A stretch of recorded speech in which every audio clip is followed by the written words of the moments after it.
साल से पेपर चल रहा है, अचानक पहले ही साल ऐसा कैसा होता है कि इतने सारे सेंटर में टाइम लॉस हुआ, सबने पिटीशन फाइल की। सारे स्टूडेंट के साथ जो अन्याय हुआ है, एनटीए इस पर अब तक चुप क्यों है? आखिर कब तक छात्रों के भविष्य के साथ इसी तरीके से खेला जाएगा, इस वक्त का सबसे बड़ा सवाल। पेपर लीक, पेपर कैंसिल, री एग्जाम, सरकारी परीक्षा दे रहे लाखों स्टूडेंट्स के जीवन का एक भिन्न हिस्सा बन चुका है। ये ना जाने कितने लाखों स्टूडेंट्स और उनके परिवार के सपनों को चूर चूर करता जा रहा है। स्टूडेंट्स को ना चाहते हुए भी किताबें छोड़ सड़कों पर उतरना पड़ रहा है। इंडियन एक्सप्रेस के एक रिपोर्ट के अनुसार पिछले 5 सालों में अलग अलग पेपर लीक्स के चलते लगभग 1.4 करोड़ स्टूडेंट्स को नुकसान हुआ। 1.4 करोड़, ये भारत की वो आबादी है जो वर्कफोर्स में शामिल होना चाहती है, जीवन में कुछ करना चाहती है, देश के विकास में योगदान देना चाहती है। लेकिन यहाँ तो कायदे से एक एग्जाम भी कंडक्ट नहीं हो पा रहा है, जबकि ऐसा बिल्कुल भी नहीं है कि देश में ऐसे पेपर लीक्स और घोटालों को रोकने के लिए कोई लॉ ना हो। इसी साल 5 फरवरी को केंद्र सरकार ने लोकसभा में पब्लिक एग्जामिनेशंस बिल 2024 पेश किया।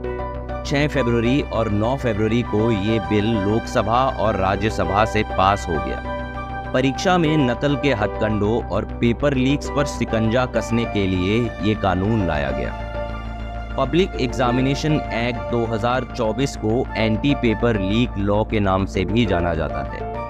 इसका उद्देश्य परीक्षा में पारदर्शिता सुनिश्चित करना है। इसके दायरे में अथॉरिटी द्वारा कराई जाने वाली परीक्षा जैसे UPSC, SSC, Indian railways, NTA द्वारा आयोजित होने वाली परीक्षाएं और बैंकिंग की परीक्षाएं आती है। इस कानून के तहत प्रश्न पत्र या फिर उत्तर का लीक होना, इसके अलावा कंप्यूटर नेटवर्क के साथ छेड़खानी करना भी अपराध के दायरे में आता है। इस कानून के तहत अगर कोई व्यक्ति पेपर लीक या फिर नकल करवाने का दोषी पाया जाए तो उसे 3 से 5 साल तक की जेल की सजा हो सकती है।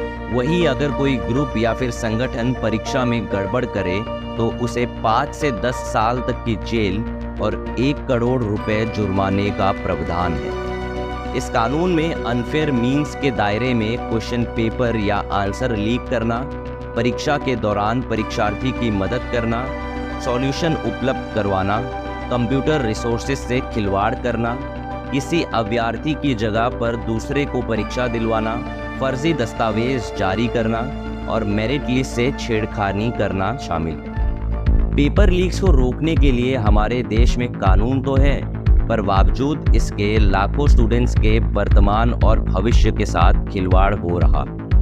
अलग अलग राज्य में अलग अलग भर्ती परीक्षा के पेपर लीक हुए हैं और फिर पूरी की पूरी परीक्षा रद्द करनी पड़ी है।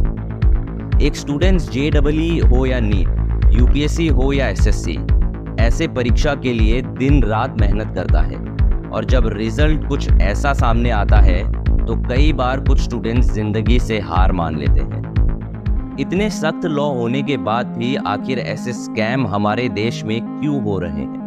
क्यों कुछ लोगों की लापरवाही का खामियाजा हम लाखों स्टूडेंट्स को देना पड़ रहा है? क्यों कुछ लोगों की लापरवाही के कारण लाखों स्टूडेंट्स का सिस्टम पर से भरोसा उठ गया है? एक हफ्ते पहले ही नीट का पेपर लीक हुआ था, उसके बाद भी एनटीए ने उससे कुछ नहीं सीखा। धर्मेंद्र प्रधान जी को पैसा देने आए, पैसा लेके हमारा भविष्य वापस कर दे। धर्मेंद्र प्रधान पैसा